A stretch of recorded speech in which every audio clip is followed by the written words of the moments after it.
Hello students, last lecture में हमने mitochondria का जनरल फीचर्स पढ़े थे। अब हम इस लेक्चर में माइटोकॉन्ड्रिया की अल्ट्रा स्ट्रक्चर के बारे में जानेंगे।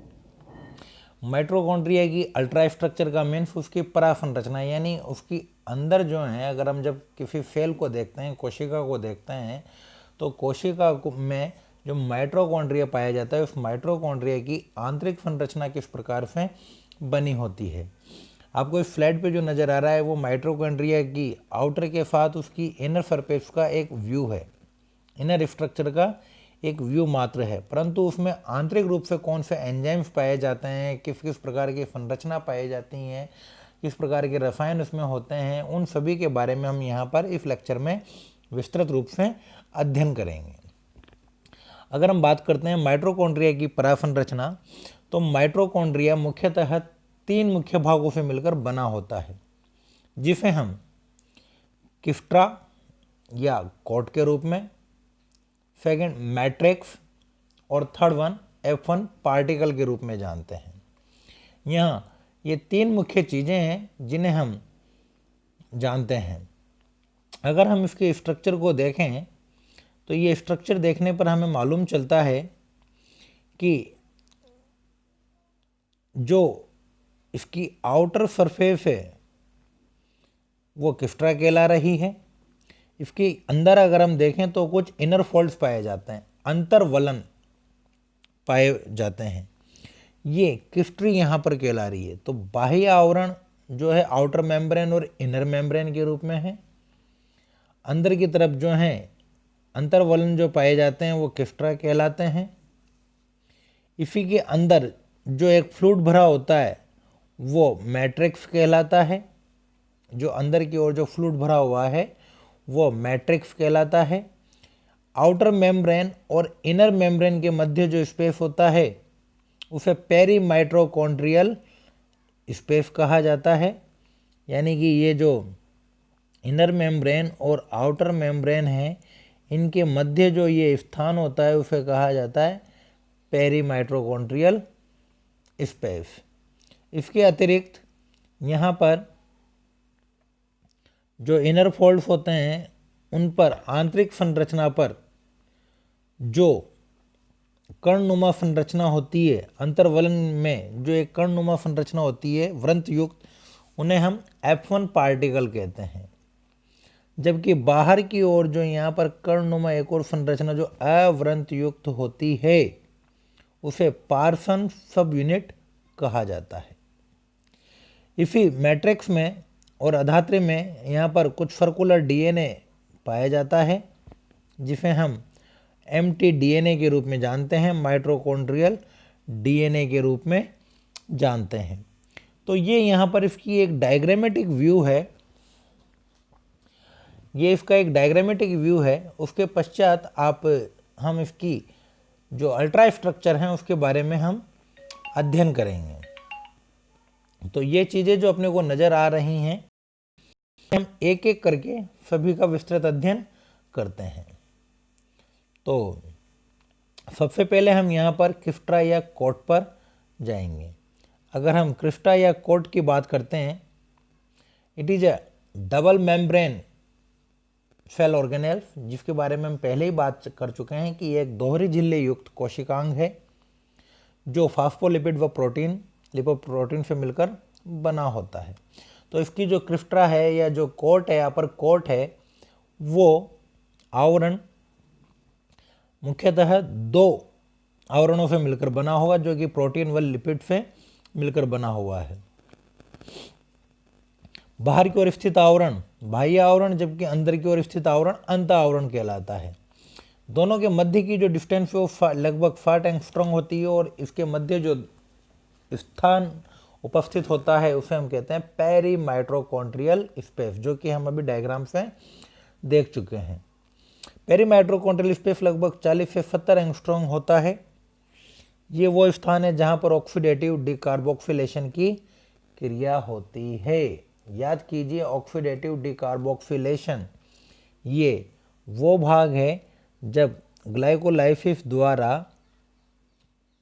पायरुविक एसिड बनता है और ये पायरुविक एसिड एसिटाइल कोएंजाइम में परिवर्तित होता है। तो पायरुविक एसिड से एसिटाइल कोएंजाइम में परिवर्तन की क्रिया ऑक्सीडेटिव डिकार्बोक्सिलेशन कहलाती है और यहाँ इसी भाग में वो क्रिया पूर्ण होती है। नेक्स्ट यदि हम देखें यहाँ पर, तो इसके पश्चात यदि हम देखें, जो आंतरिक झिल्ली होती है उस पर कई इनर फोल्ड्स होते हैं। ये देखिएगा, इसमें हमने दर्शाया है, ये जो इस आंतरिक झिल्ली में ये फोल्ड्स यहाँ पर प्रेजेंट हैं। इन फोल्ड्स में अंतर्वलन, ये आंतरिक झिल्ली के ये अंतर्वलन है, ये फोल्ड्स यहाँ पर हैं, इन्हें हम इनर फोल्ड्स कहते हैं और इन्हीं पर हम जानते हैं कि F1 पार्टिकल्स उपस्थित होते हैं। तो यहाँ पर हम देखें, अंतर्वलन के फलस्वरूप कुछ अंगुलीनुमा प्रवर्ध बनते हैं जिन्हें क्या कहा जाता है, क्रिस्ट्री या क्रिस्ट्रा। ओके, बाह्य आवरण चिकना होता है जबकि अंत आवरण पर F1 कण पाए जाते हैं और ये खुरदरा होता है। जब F1 कण अंतःकला मैट्रिक्स के संपर्क में रहती हैं। अब हम बात करते हैं मैट्रिक्स की। तो माइटोकॉन्ड्रिया जो होता है, उस माइटोकॉन्ड्रिया में एक द्रव भरा होता है, तरल भरा होता है, अर्धतरलीय पदार्थ होता है जिसे हम मैट्रिक्स कहते हैं। इसी मैट्रिक्स में विभिन्न पदार्थ उपस्थित होते हैं जिनमें से एक मुख्यतः जिसे हम इसे नेक्स्ट लेक्चर में लेंगे, जिसकी वजह से उसे अर्धस्वायत्त कोशिकांग कहा जाता है माइटोकॉन्ड्रिया को, जो समानता दर्शाता है प्रोकैरियोट के डीएनए से। प्रोकैरियोट के डीएनए से लगभग समानता दर्शाता है, इस वजह से इसे अर्धस्वायत्त कोशिकांग भी कहते हैं। तो मैट्रिक्स में तमाम प्रकार के तरल और विभिन्न कोशिकांग के रूप में यहाँ पर एम्प्टी डीएनए यहाँ उपस्थित होता है। मैट्रिक्स हम जानते हैं वो भाग है जहाँ पर क्रेब्स चक्र, सभी ने पढ़ा है, क्रेब्स साइकिल पाई जाती है। तो मैट्रिक्स वो भाग है जहाँ पर क्रेब्स साइकिल पाई जाती है। तो एक बेसिक सी बात है कि मैट्रिक्स में वो सारे एंजाइम उपस्थित होंगे जो कि क्रेब्स साइकिल से संबंधित हो, बिसाइड्स वन एंजाइम। ये भी आपको मैं जानकारी दूंगा एक एंजाइम के अतिरिक्त। को अपने को मोटी मोटी याद होनी चाहिए कि मैट्रिक्स में जो है क्रेब्स साइकिल पूर्ण होती है और ये क्रेब्स साइकिल जो है से संबंधित सभी एंजाइम इसमें पाए जाएंगे। कोएंजाइम उर्वर। नेक्स्ट हम देखें, अभी मैंने आपको बताया मैट्रिक्स में जो है राइबोसोम पाए जाते हैं, आरएनए का प्रतिकरण से संबंधित एंजाइम भी इसमें, आरएनए डीएनए से प्रतिकरण से संबंधित एंजाइम भी इसमें होते हैं। उपस्थित डीएनए एम्प्टी डीएनए कहा जाता है जिसमें सेल्फ रेप्लिकेशन की कैपेसिटी होती है। ओके, ये हमने पढ़ा है। हमने कहा कि ये प्रोटीन संश्लेषण का कार्य भी करता है और सेल्फ रेप्लिकेशन की क्षमता पाई जाती है। अतः इसे हम क्या कहते हैं, अर्धस्वायत्त कोशिकांग, सेमी ऑटोनोमस ऑर्गन। अर्धस्वायत्त कोशिकांग बहुत ही इंपॉर्टेंट लाइन है ये। इसे क्या कहा जाता है, अर्धस्वायत्त कोशिकांग। क्यों कहा जाता है, क्योंकि इसमें अपना स्वयं का डीएनए होता है जिसमें स्वप्रतिकृतिकरण पाया जाता है। आरएनए का रेप्लिकेशन, आरएनए से संबंधित क्रियाएं भी इसमें पूर्ण होती हैं, जिसके परिणाम स्वरूप यहाँ पर प्रोटीन का संश्लेषण होता है और इस प्रोटीन के संश्लेषण के फलस्वरूप इसे सेमी ऑटोनोमस या अर्धस्वायत्त कोशिकांग कहा जाता है। मैंने आपको बताया कि इसका जो डीएनए है वो किससे समानता दर्शाता है, प्रोकैरियोट से। तो यहाँ पर जो राइबोसोम है वो किस प्रकार के होंगे, 70 प्रकार के, जो कि प्रोकैरियोट से समानता दर्शाते हैं। अतः हम कह सकते हैं कि माइटोकॉन्ड्रिया का उद्भव, यानी हम कहें कि जो माइटोकॉन्ड्रिया है वो किससे बना है, प्रोकैरियोट सेल से।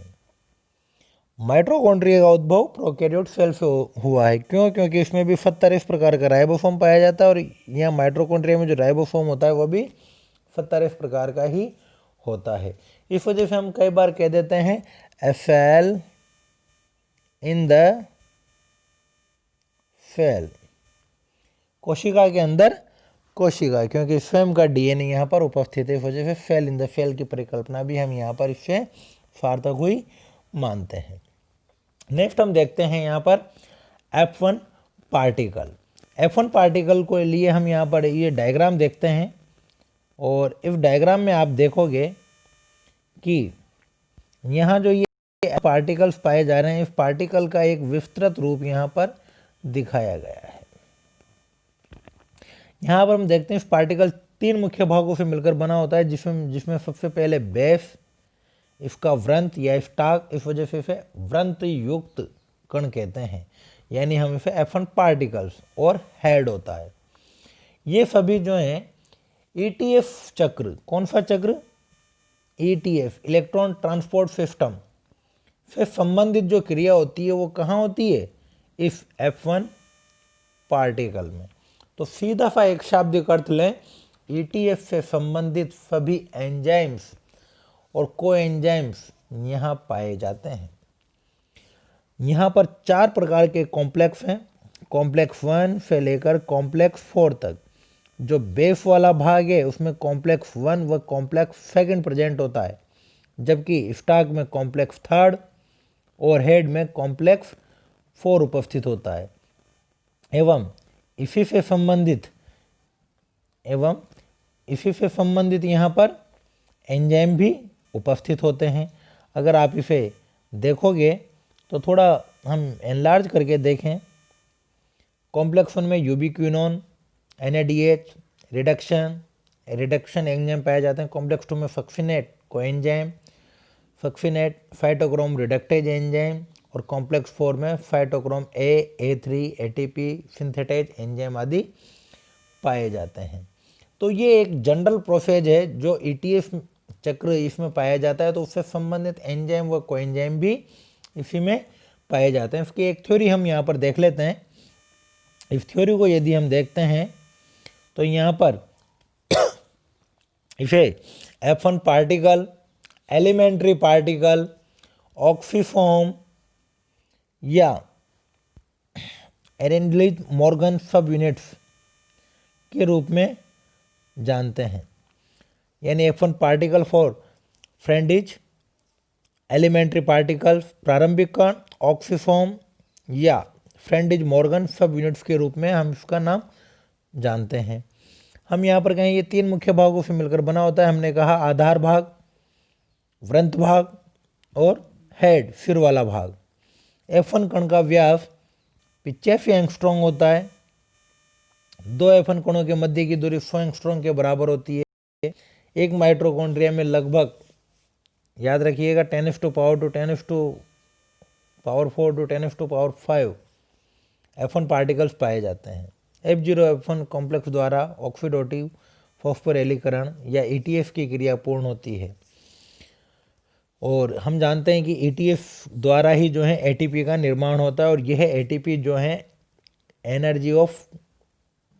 एनर्जी पावर हाउस, हम पावर हाउस इसी वजह से कहते हैं क्योंकि माइटोकॉन्ड्रिया में ATP का फॉर्मेशन होता है, और ये ATP का फॉर्मेशन इन्हीं ऑक्सीफॉर्म में या F1 पार्टिकल्स में पूर्ण होता है। तो यहाँ पर इसी वजह से इसे जो है ATP को करेंसी ऑफ एनर्जी भी कहा जाता है। ऊर्जा निर्माण के लिए माइटोकॉन्ड्रिया की कोशिकाओं को शक्तिगृह भी कहा जाता है। ओके, तो ये चीज़ें हमने यहाँ पर पढ़ी। बेस पार्ट कॉम्प्लेक्स इससे मिलकर बना होता है।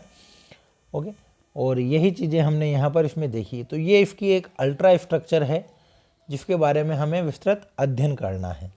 इसके बाद हम यहाँ पर इसके जनरल कंसेप्ट देखेंगे, किस प्रकार से इसका निर्माण होता है, इसके कार्य क्या हैं, और सेल इन द सेल क्यों कहते हैं, ये प्रोकैरियोट कोशिकाओं से क्यों समानता दर्शाता है।